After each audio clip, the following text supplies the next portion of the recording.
Hello दोस्तों, स्वागत है आपका अपना यूट्यूब चैनल जिसका नाम है जीनियस मैथ एकेडमी। आज से तुम्हारी तैयारी रुकनी नहीं चाहिए, चाहे तुम एसएससी, यूपीएससी, सीजीएल किसी की तैयारी कर रहे हो, तुम्हारी तैयारी उड़नी चाहिए। आज से ना मैं तुम्हारे को ल्यूशन जो है पूरा कवर करवाऊंगा, चाहे वर्ल्ड हिस्ट्री हो, इंडियन हिस्ट्री हो, एंशिएंट हिस्ट्री हो, क्या बोलते हैं साइंस हो, कुछ भी हो, सारा मैं कवर करवाऊंगा, वो भी फ्री में कवर करवाऊंगा। तो बस तुम्हारी तैयारी रुकनी नहीं चाहिए, मैं ये बोल रहा हूँ। तो आज जो हमारा टॉपिक है वो है महात्मा बुद्ध। बहुत इंपॉर्टेंट टॉपिक है, एंशिएंट के हिसाब से बहुत इंपॉर्टेंट है। महात्मा बुद्ध बाद में नाम पड़ा, इनसे पहले इनका नाम जो था सिद्धार्थ था। क्या नाम था? सिद्धार्थ। सिद्धार्थ जो इतनी रॉयल फैमिली में थे, क्यों इतने बड़े सन्यासी बन गए, क्या इसके पीछे रीजन था, सब हम बात करेंगे, सब डिटेल में बात करेंगे और हर एक क्वेश्चन के बारे में भी बात करेंगे। तो स्टार्ट करते हैं। तो महात्मा बुद्ध, यहाँ पे टॉपिक है अपना महात्मा बुद्ध के लिए। महात्मा बुद्ध जो एक नॉर्मल पर्सन थे, एक रॉयल फैमिली से बिलोंग करते थे, पर 29 वर्ष की अवस्था में वो घर छोड़कर चले गए और एक सन्यासी की राह पे चले गए। ठीक है, तो इसके बारे में हम बात करने वाले हैं। तो नाम के बारे में बात करते हैं तो महात्मा बुद्ध का पहले जो नाम था, वो जो उनका मूल नाम था वो तो सिद्धार्थ। क्या नाम था? सिद्धार्थ। तो इनका जो पहले वाला नाम था वो था सिद्धार्थ। ठीक है, इनका जन्म जो है नेपाल का एक जगह है जिसका नाम है लुम्बिनी। ठीक है, लुम्बिनी आप कह सकते हैं। तो लुम्बिनी में इनका क्या हुआ था? जन्म हुआ था। ये याद रखिएगा। कब हुआ था? 563 ईसा पूर्व में इनका जन्म हुआ था। ठीक है, 563 ईसा पूर्व। इनके पिताजी की बात करते हैं। इनका पिताजी जो था शुद्धोधन, ये साक्यगंज से बिलोंग करते थे। तो इनका पिताजी कौन थे? शुद्धोधन इनके पिताजी थे। तो ये भी थोड़ा सा याद रखिएगा। ठीक है, और किस वंश से थे ये? साक्य वंश से थे। साक्य वंश से थे ये। माता की बात करते हैं तो इनकी जो पहली माता थी माया देवी थी, और बुद्ध के जन्म के 7वें दिन बाद उनकी मृत्यु हो जाती है। तो पहली माता जो थी इनकी माया देवी थी, ये थोड़ा नाम याद रखिएगा। और बुद्ध के 7वें दिन जन्म देने के बाद इनकी मृत्यु हो जाती है। इनकी दूसरी माता जो बनी, इनकी मौसी थी गौतमी प्रजापति। क्या नाम था? गौतमी प्रजापति इनकी दूसरी माता थी। तो थोड़ा इसको भी याद रखिएगा। और इन्होंने इनका लालन पालन पोषण जो है किया था। पत्नी, इनकी पत्नी का नाम यशोधरा था। 16 वर्ष की अवस्था में इनका शादी हुआ था। तो पत्नी का नाम इनका था यशोधरा। तो इसको भी नाम याद रखिएगा, यशोधरा पत्नी का नाम था। और 16 वर्ष की अवस्था में इनका जो है विवाह हुआ था महात्मा बुद्ध से, यानी कि सिद्धार्थ से। पुत्र की बात करते हैं। विवाह के पश्चात एक पुत्र हुआ और जिसका नाम रखा गया राहुल। क्या नाम रखा गया? राहुल। राहुल का अर्थ होता है वैसे बाधा। तो महात्मा बुद्ध के जीवन में जो बाधा जो आया वो राहुल के कारण आया, क्योंकि एक नहीं जा सकते थे बाहर, इसीलिए। वंश की बात करते हैं तो इनका वंश कौन सा था? साक्य वंश था। कौन सा वंश था? साक्य वंश था। तो थोड़ा इसको भी आप लोग याद रखिएगा। मृत्यु की बात करते हैं तो महात्मा बुद्ध की मृत्यु जो है वो 483 ईसा पूर्व में हो जाता है। कहाँ पे हो जाता है? 483 ईसा पूर्व में। ठीक है, 80 वर्ष की अवस्था में होता है इनकी मृत्यु। और कहाँ पे होता है? खुशीनगर में होता है। कहाँ पे होता है? खुशीनगर। खुशीनगर। चुंद के द्वारा भोजन देने के पश्चात इनकी मृत्यु हो जाती है। तो ये आप देख सकते हैं। जब ये कपिल वस्तु की सैर पे निकले थे, महात्मा बुद्ध जब कपिल वस्तु की सैर पे निकले तो इन्होंने 4 चीज देखा, और 4 चीज देखने के बाद इनका जो जीवन है ना पूरा बदल गया। क्या चीज? 4 चीज देखा वो 4 चीज ये था। एक बूढ़ा व्यक्ति देखा इन्होंने। एक सन्यासी देखा इन्होंने, सन्यासी। तीसरा इन्होंने बीमार व्यक्ति देखा। और चौथा जो इन्होंने देखा, शव, डेड बॉडी देखा। 4 चीज देखने के बाद इनके हृदय परिवर्तन हो गया और कहा ये जो मैं जीवन जी रहा हूं, ये जो मेरा जीवन है, ये असली वाला जीवन है। मैं इसको जो लग्जरियस लाइफ को जो जी रहा हूं ये असली है। तो ये सब क्या है? फिर इसके बाद इनका मन में विचलित होता है और वो 29 वर्ष की अवस्था में घर को छोड़कर वो चले जाते हैं। कहाँ पे? जंगल में। फिर गृह त्याग कर दिया 29 वर्ष की अवस्था में। 29 वर्ष की अवस्था में इन्होंने क्या कर दिया? गृह त्याग कर दिया। और इस प्रक्रिया को कहा जाता है महाविनिष्क्रमण, क्योंकि जब 29 वर्ष की अवस्था में इन्होंने घर को छोड़ा था तो इस पूरी प्रक्रिया को कहा जाता है क्या? महाविनिष्क्रमण। महाविनिष्क्रमण। तो थोड़ा इसको भी आप लोग क्या रखेंगे? याद रखना, महाविनिष्क्रमण के नाम से इसको जाना जाता है। तो अब इसके जो पहले गुरु थे, महात्मा बुद्ध के जो पहले गुरु थे, इसका नाम क्या था? अलार कलाम था। क्या नाम था? अलार कलाम। थोड़ा ये याद रखिएगा।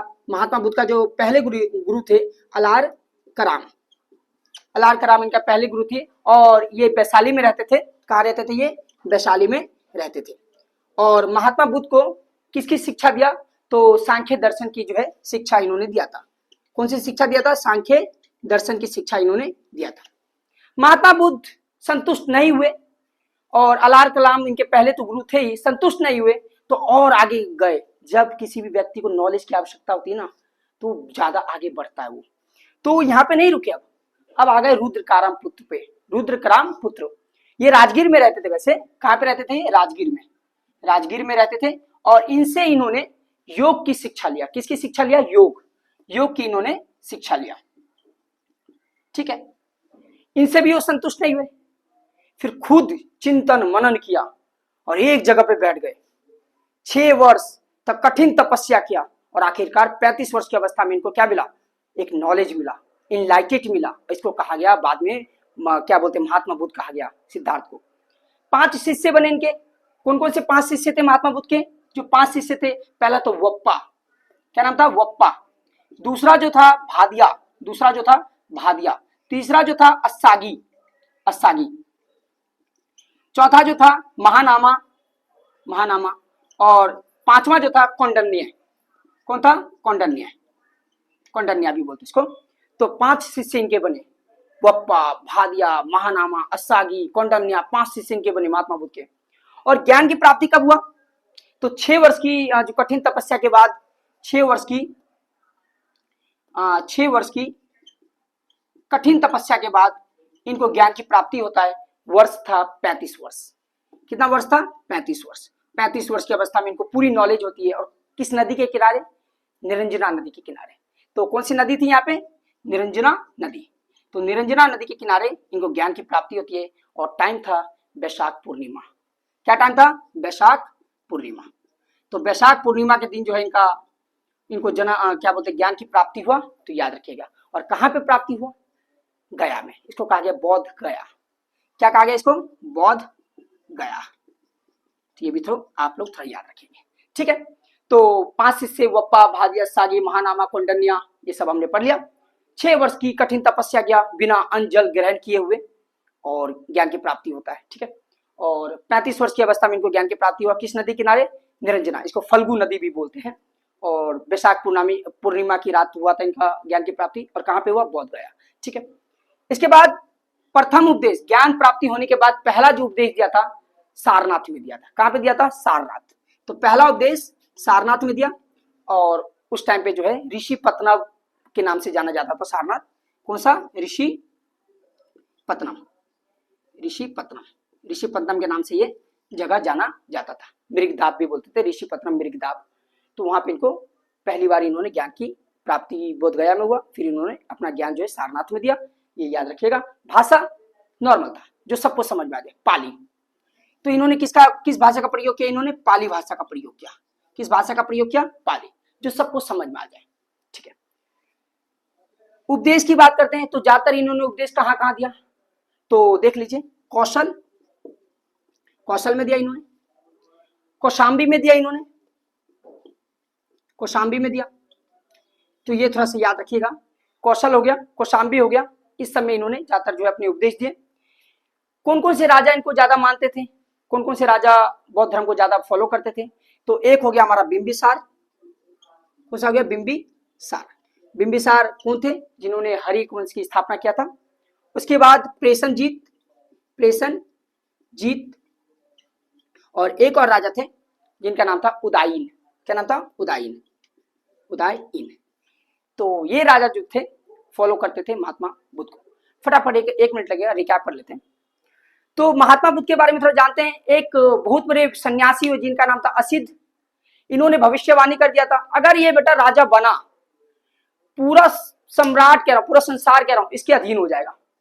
अगर ये सन्यासी बना तब भी पूरा संसार इसके अधीन होगा। और हुआ भी ऐसा ही। तो इनका जन्म कब हुआ? इनका जन्म 563 में हुआ, लुम्बिनी नामक स्थान पे हुआ। शुरुआती नाम इनका सिद्धार्थ था। इनकी माता जी के नाम की बात करते हैं तो माया देवी थी। 7वें दिन की मृत्यु हो जाती है। उसके बाद हम देखते हैं कि गौतमी प्रजापति ने इनकी देखभाल किया। और उनके पिताजी का नाम क्या था? शुद्धोधन था, ये भी हमने बात किया। और किस वंश से थे? शाक्य वंश से थे, ये भी हमने बात किया। इनकी पत्नी का नाम यशोधरा था, इनके पुत्र का नाम राहुल था, ये भी हमने बात किया। 29 वर्ष की अवस्था में इन्होंने ग्रह को त्याग कर दिया। इसको कहा गया महाविनिष्क्रमण, ये हमने बात कर लिया। फिर इसके बाद हमने क्या देखा? इनके पहले गुरु जो थे अलार कलाम थे, ये भी हमने बात किया। और इनसे इन्होंने सांख्य दर्शन की ज्ञान की प्राप्ति किया। दूसरे जो गुरु थे रुद्रकारम पुत्र, और राजगीर में इन्होंने योग की शिक्षा ग्रहण की। 5 शिष्य बने, वप्पा, भादिया, कौंडन्या, महानामा, अस्सागी, ये बने। ज्ञान की प्राप्ति 6 वर्ष की कठिन तपस्या के बाद निरंजना नदी के किनारे वैशाख पूर्णिमा की रात को उनको ज्ञान की प्राप्ति होता है, ये हमने पढ़ लिया। प्रथम उपदेश सारनाथ में दिया था, ऋषि प्रताप मृगदाब में दिया था। भाषा पाली इस्तेमाल किया, नॉर्मल भाषा इन्होंने इस्तेमाल किया। प्रमुख शासक जो थे, जो इनको फॉलो करते थे, वो आपके कौन थे? बिंबिसार, प्रेषणजीत, उदयन थे। एक चीज और मैं बताना भूल गया इसमें, प्रथम उपदेश जो दिया था इसको बौद्ध धर्म में कहा जाता है धर्म चक्र परिवर्तन। क्या कहा जाता है? धर्म चक्र परिवर्तन। इसको मैं कहाँ लिखूं? यही लिख देता हूं, धर्म चक्र परिवर्तन। धर्म चक्र परिवर्तन, ये थोड़ा नाम याद रखिएगा, बहुत इंपॉर्टेंट नाम है, धर्म चक्र परिवर्तन। ठीक है, ये हमने देखा। मृत्यु हो गई, मृत्यु कब हुई? 483 में हुआ था। इसको बौद्ध धर्म में कहा जाता है महापरिनिर्वाण। क्या कहा जाता है? कहाँ पे?